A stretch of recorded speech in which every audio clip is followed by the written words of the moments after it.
Hello बच्चों, कैसे हो आप। आई होप आप सभी ठीक होंगे। आज मैं लेके आई हूँ आपके लिए क्लास 8 का chapter number 4 combustion and flame का पार्ट 2।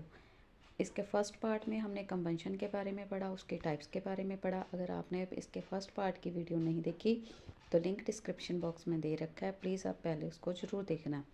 आइए चलिए आगे बढ़ते हैं।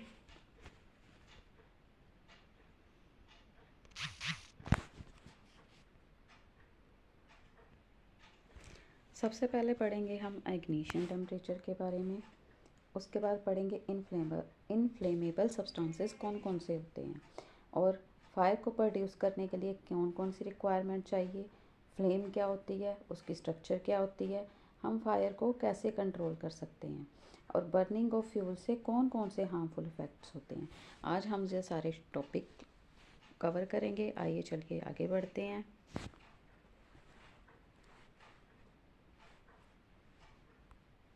सबसे पहले हम जो लास्ट वीडियो में डिस्कस करा था उसके बारे में एक क्विक रिकैप ले लेते हैं। कंबंशन क्या होती है बच्चों। Combustion is a chemical process in which a substance react with oxygen to give off heat is called combustion.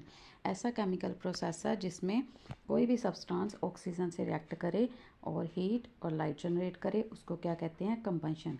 और जो सब्सटेंसेस कंबंशन करते हैं उनको बोलते हैं कंबस्टिबल। जो सब्सटेंसेस जलते हैं उनको क्या बोलते हैं, कंबस्टिबल और सब्सटेंसेस। और फ्यूल सॉलिड भी हो सकता है, लिक्विड भी और गैस भी, जैसे कोयला है, एलपीजी, पेट्रोल, है ना। ये सारी फॉर्म्स आ गई फ्यूल की। कई बार जब रिएक्शन होता है लाइट तो निकलती हीट तो निकलती है, लेकिन उसके साथ लाइट भी जनरेट होती है। लाइट एज अ फ्लेम और एज ए ग्लो हो सकती है ना।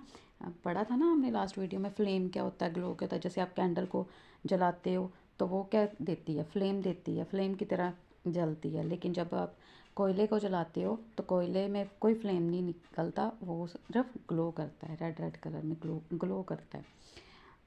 कंबस्टिबल सब्सटेंसेस क्या होते हैं, दो सब्सटेंसेस विच कैन बर्न, जो जल सकते हैं उनको बोलते हैं कंबस्टिबल सब्सटेंसेस। कौन कौन से हो सकते हैं, जैसे cloth, straw, cooking gas, kerosene oil, coal, charcoal, wood, leaves, paper, wax, hydrogen gas, ethanol, methanol, propene. ये सारे क्या है, कंबस्टिबल सब्सटेंसेस है। बहुत सारे कंबस्टिबल सब्सटेंसेस होते हैं जो जल सकते हैं। आइए आगे बढ़ते हैं। सबसे पहले हम पढ़ेंगे इग्निशन टेम्परेचर क्या होता है। Ignition temperature the lowest temperature at which a substance catch fire. जिस टेम्परेचर पे कोई भी सब्सटेंस फायर को कैच करे, मतलब कि जले, उसको क्या कहते हैं, उस सब्सटेंस का इग्निशन टेम्परेचर। जैसे आप मैस्टिक को जलाते हो तुरंत जल जाती है, वो क्या है, उसका इग्निशन टेम्परेचर है। लेकिन अगर आप वुड को जलाओ तो वो ईजिली नहीं जलेगी। क्यों? क्योंकि उसका इग्निशन टेम्परेचर हाई होता है। इनफ्लेमेबल सब्सटेंसेस कौन से होते हैं, द सब्सटेंसेस विच है वेरी लो इग्निशन टेम्परेचर, जिनका इग्निशन टेम्परेचर बहुत ज़्यादा लो होता है और कैन ईज़िली कैच फायर, और ईज़िली फायर को कैच कर लेता है। वो कौन से सब्सटेंसेस हैं, इनफ्लेमेबल सब्सटेंसेस, जिनका इग्निशन टेम्परेचर बहुत लो। जैसे पेट्रोल, अल्कोहल, एलपीजी। देखा है ना आपने, देखा ही होगा कि हाँ, जैसे petrol, kerosene oil, alcohol, LPG gas. हम एलपीजी गैस की एग्जांपल ले लेते हैं। जब हम गैस स्टोव को ऑन करते हैं, उसको लाइटर से अगर आप जलाते हो तो एकदम से वो हीट पकड़ती है ना, तो वो क्या है, इनफ्लेमेबल सब्सटेंसेस है। बाकी अब पेट्रोल और अल्कोहल की एग्जांपल तो आप खैर नहीं आपको पता चलेगी, लेकिन एलपीजी गैस हम घरों में यूज़ करते हैं, गैस स्टोव जलाते हैं, तो वो क्या करती है, ईज़िली फ्लेम कैच कर लेती है और जल जाती है। Ignition temperature,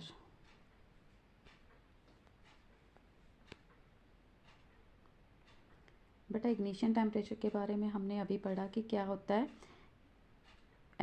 those temperature at which substance catch fire and undergo combustion. कोई भी सब्सटेंस है, मिनिमम उसका कितना लोवेस्ट टेम्परेचर है, कितने पे वो फायर को कैच करती है और कैच करके क्या देती है, हीट और लाइट। ठीक है, इज कॉल्ड इग्निशन टेम्परेचर। आप जब किसी चीज़ को जलाते हो क्या जनरेट होता है, प्रोड्यूस होती है ना हीट और light. In other words, it is minimum temperature at which combustible substance such as air, gas must be heated prior to burning in the absence of any source of light. जब हम किसी भी चीज़ को जलाते हैं, for example आपने mastic जलाई, वो आसानी से जल जाती है, पूरी की पूरी तीली जल जाती है ना। एक पेपर को जलाया, वो भी इजीली जल जाता है। आप उसको एक कॉर्नर से आग लगाओगे तो वो सारा का सारा ही पेपर अपने आप ही जल जाता है। लेकिन आप वुड को लगाते हो तो वो ईज़िली जलती नहीं है। क्यों? अब पहले वुड गर्म होती है ना, पहले उसमें से जो भी मॉइस्चर रहता है वो इवेपोरेट होता है। जब वो थोड़ा गर्म हो जाता है तो फिर वो ईज़िली जल जाती है। ये क्या है? उसका इग्निशन टेम्परेचर है। We have already observed that matchstick get ignited as soon as we strike it against the matchbox, whereas it takes a lot of time to ignite a mosquito repellent. ये देखो, जहाँ पे मैंने picture में आपको दिखाती हूँ, जब आप मैस्टिक को जलाते हो तो क्या होता है बेटा? मैस्टिक जल जाती है ना, ईजिली जल जाती है। लेकिन आप मैस्टिक को इसको जलाओगे तो ये पूरा का पूरा एकदम से जल जाता है। जैसे आप कागज़ को जलाओ, पेपर को जलाओगे माचिस के साथ तो वो भी जल्दी जल जाएगा।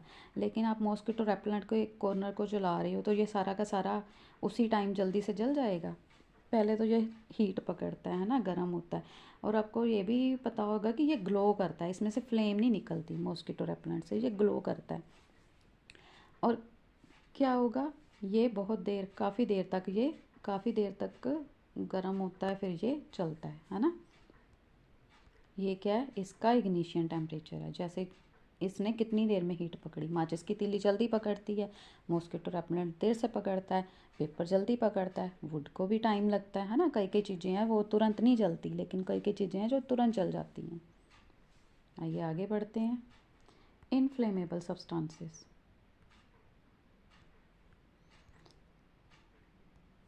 इनफ्लेमेबल सब्सटेंसेस कौन कौन से हैं? We can easily notice from my daily life course that as soon as the knob of gas stove is turn on. जैसे हम डेली लाइफ में काम करते हैं, गैस स्टोव की नॉब ऑन करी, we bring the lighter close, lighter को close लेके गए, क्या होगा? LPG release from the stove, LPG release होगी स्टोव से। जब उसकी नॉब को आप ऑन करोगे तो क्या होगा?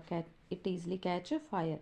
Similarly if we heat the kerosene little it catch fire, whereas burning of piece of wood takes a lot of time and effort. वही बात जो मैंने अभी आपको समझाई कि एलपीजी गैस तो जल्दी से आग पकड़ लेती है, लेकिन जो वुड है, पीस ऑफ वुड है, अगर आप उसको गर्म करोगे तो वो जल्दी से आग नहीं पकड़ती। वो जल्दी पहले हीट होता है, फिर वो जलती है। उस पर आप अगर कैरोसिन डाल दोगे वुड पे तो वो ईजिली कर लेती है फायर को, फायर आसानी से उसमें लग जाती है। This show that different fuel have different ignition temperature. इससे क्या बात पता चलती है कि अलग अलग जो फ्यूल्स रहते हैं उनका अलग अलग इग्निशन टेम्परेचर रहता है। दो substances that have very low ignition temperature and easily catch fire undergo combustion.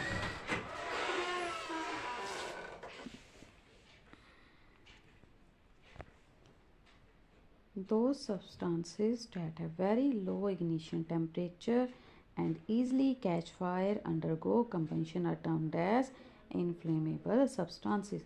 वो substances जिनका ignition temperature लो हो और आसानी से आग पकड़ लें और combustion मतलब कि आसानी से जल जाएं, उनको क्या बोलते हैं? inflammable substances। जैसे कि पेट्रोल, अल्कोहल, एरोसिन स्प्रे एट्सेट्रा, ये सारे क्या हैं? इनफ्लेमेबल सब्सटेंसेस हैं। ये आगे बढ़ते हैं। Requirement to produce fire. बेटा फायर मतलब आग को लगाने के लिए किन किन चीज़ों की ज़रूरत रहती है? First and the most important requirement is availability of combustible substance of fuel. पहले तो जलने के लिए कोई फ्यूल भी तो चाहिए, फ्यूल होगा तभी तो वो जलेगा। और दूसरी चीज़ क्या है? Requirement for combustion is the availability of air. Air होनी चाहिए, ऑक्सीजन होनी चाहिए। क्यों? That is the supporter of combustion, क्योंकि ऑक्सीजन क्या है? कंबंशन में सपोर्ट करता है। कंबंशन में मतलब जलने में हेल्प करता है। Because combustion can not take place in the absence of oxygen, क्योंकि कंबंशन ऑक्सीजन की एब्सेंस में नहीं हो सकती, इसीलिए ऑक्सीजन भी ज़रूरी है। Last but not the least requirement for combustion is heat. Heat मतलब कोई भी सब्सटेंस है उसका कितना, जैसे इग्निशन टेम्परेचर रहता है उसी हिसाब से उसकी हीट रहती है। कितना इग्निशन टेम्परेचर होगा उसका। We learn about that the combustion it is necessary to attain the ignition temperature. किस सब्सटेंस का कितना इग्निशन टेम्परेचर है, वो कितनी उसका अगर लो होगा इग्निशन टेम्परेचर तो जल्दी आग पकड़ लेगा, अगर हाई होगा तो देर से आग पकड़ता है ना। आग को जलने के लिए कौन कौन सी चीज़ें चाहिए, फर्स्ट फ्यूल, ऑक्सीजन और हीट, ये सारी चीज़ें ज़रूरी है। फ्लेम क्या है, फ्लेम के बारे में बेटा हमने पढ़ा था ना, जब कैंडल को जलाते हैं तो फ्लेम निकलती है, वो क्या है, फ्लेम देती है combustible substance that vaporise during burning give of flame. क्यों देती है, क्योंकि उसमें से vaporise substance that vaporise during the burning gives off flame. जो वेपोराइज होती है उससे क्या होती है, फ्लेम निकलती है।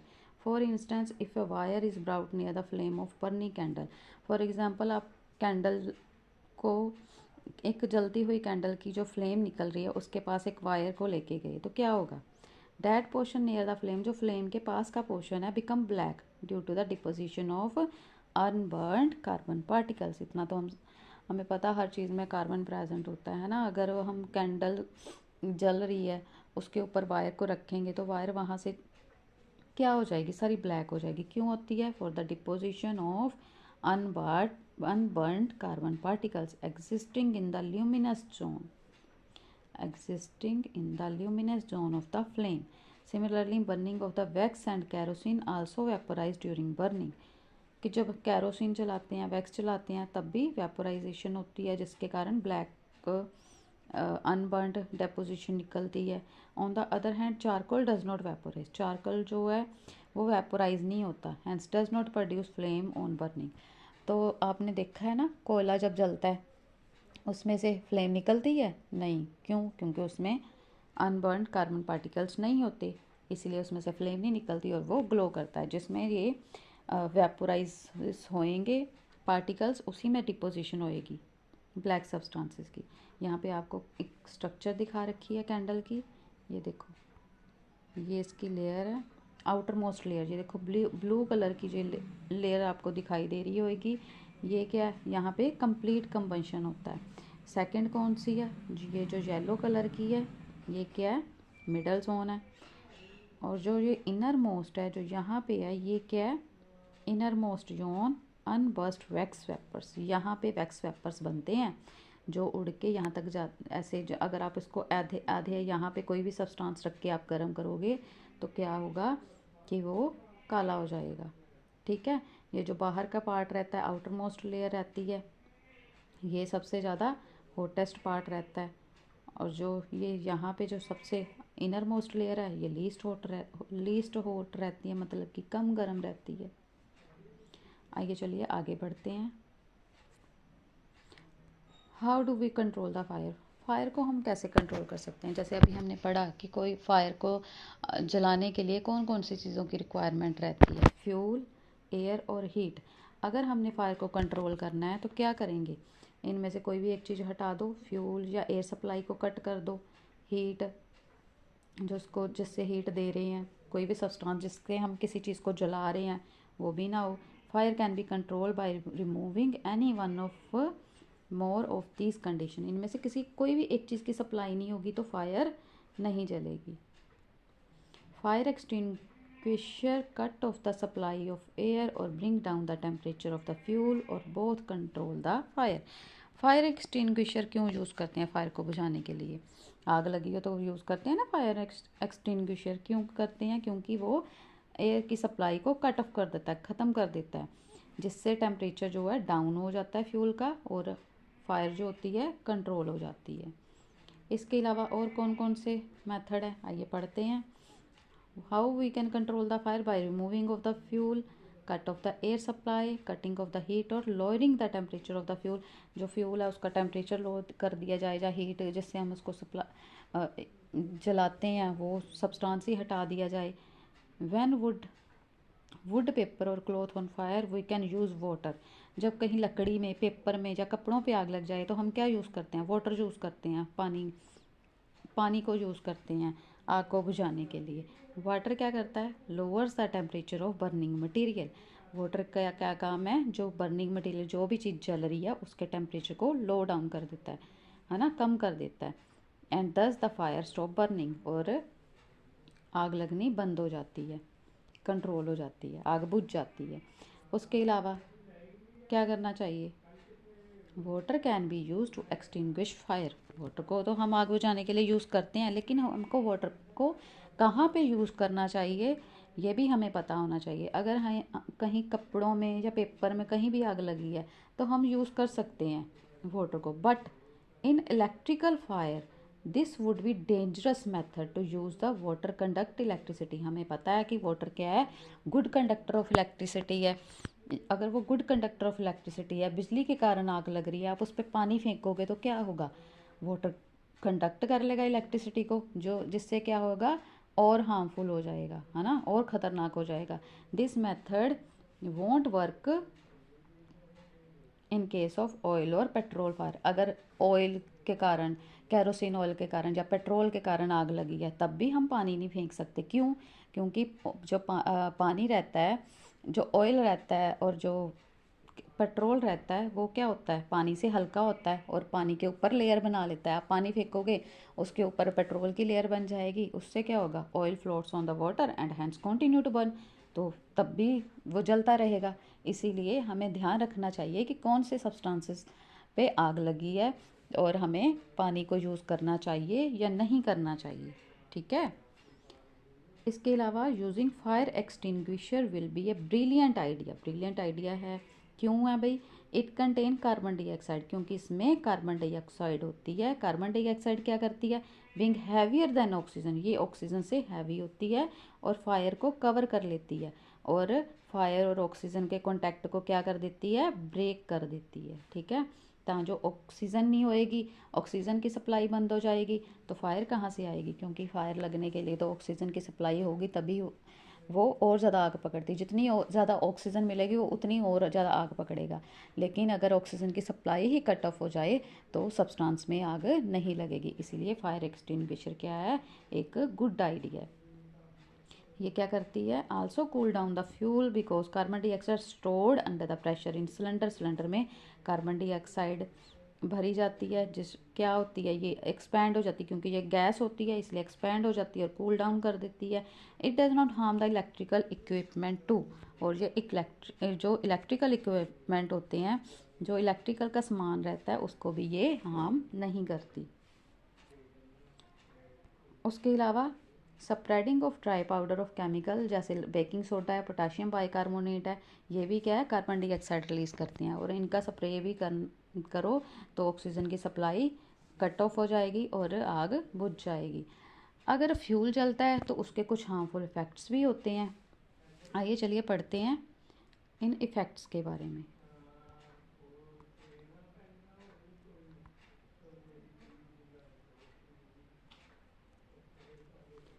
Burning of fuel leads to harmful effect. जैसे जैसे इंक्रीजिंग फ्यूल कंजम्पशन, फ्यूल की कंजम्पशन इंक्रीज हो रही है तो इन्वायरमेंट में भी इसके हार्मफुल इफेक्ट्स हो रहे हैं। Carbon fuels like wood, coal, petroleum release on unburned carbon particles. जो भी ये फ्यूल है, वुड है, कोल है, पेट्रोलियम है, कोई भी फ्यूल को हम यूज़ कर रहे हैं उसमें क्या होते हैं, कार्बन पार्टिकल्स होते हैं जो जल जाते हैं, वो रिलीज़ हो जाते हैं, है ना, हवा में। तो वो पार्टिकल्स क्या करते हैं, डेंजरस पोल्यूटेंट है, causing respiratory diseases such as asthma. वो जो कार्बन पार्टिकल्स हैं इन्वायरमेंट में चले जाएंगे, वो डेंजरस पोल्यूटेंट्स रहते हैं, मतलब कि ख़तरनाक रहते हैं, हवा में मिल जाएंगे, तो जब हम सांस लेंगे तो हम जब ब्रीथ करेंगे तो वो ऑक्सीजन के साथ हमारी बॉडी के अंदर भी जाएंगे, जिसके साथ क्या होता है, रेस्पिरेटरी डिजीजेस लग जाते हैं, जैसे कि asthma. Incomplete combustion of these fuels, carbon monoxide gas, it is dangerous to burn coal in a closed room. The carbon monoxide gas produced can kill the person sleeping in that room. अगर कई बार जैसे जैसे ठंड रहती है, ठंड में क्या करते हैं लोग, कई जने ना कोयले को जला के हाथ सेकते हैं, अपनी बॉडी को हीट करते हैं कि हाँ ठंड कम लगे। क्या होता है, अगर वो कोयलों को ऐसे ही जला के अपने रूम में रख दें, दरवाजे को बंद कर दें, तो क्या होगा, बाहर से ऑक्सीजन की सप्लाई कट ऑफ हो जाती है, ऑक्सीजन रूम में इतनी रहती नहीं है और कार्बन डाइऑक्साइड निकलती है, तो जिससे क्या होता है कार्बन मोनोडाइऑक्साइड पैदा हो जाती है। उससे क्या होता है, अगर इंसान बंद कमरे में पड़ा हुआ है, कोयले जल रहे हैं, तो कार्बन मोनोऑक्साइड जो रिलीज़ हो रही है, ऑक्सीजन तो है नहीं कमरे में, तो फिर वो सांस जो लेगा उससे क्या होगा, जो पर्सन अंदर सो रहा है वो क्या है, मर सकता है, क्योंकि कार्बन मोनोऑक्साइड जो रहती है काफ़ी जहरीली रहती है। Compression of most fuel release carbon dioxide in the environment, increasing concentration of carbon dioxide in air believed to cause global warming। अगर जो फ्यूल बलते हैं उनके कारण क्या होती है, कार्बन डाइऑक्साइड रिलीज़ होती है। जब कार्बन डाइऑक्साइड रिलीज़ होएगी इन्वायरमेंट में तो हीट बढ़ेगी, जिसके कारण क्या है, पोल्यूशन बढ़ेगा, और इसका इन्वायरमेंट पे क्या असर होगा, ग्लोबल वार्मिंग होगी। Burning of coal diesel release sulphur dioxide gas, it is extremely suffocated and corrosive gas. इसके अलावा कार्बन डाइऑक्साइड के अलावा सल्फर डाइऑक्साइड गैस भी रिलीज़ होती है, जिसके कारण क्या होता है, वो भी क्या है, एक जहरीली गैस है।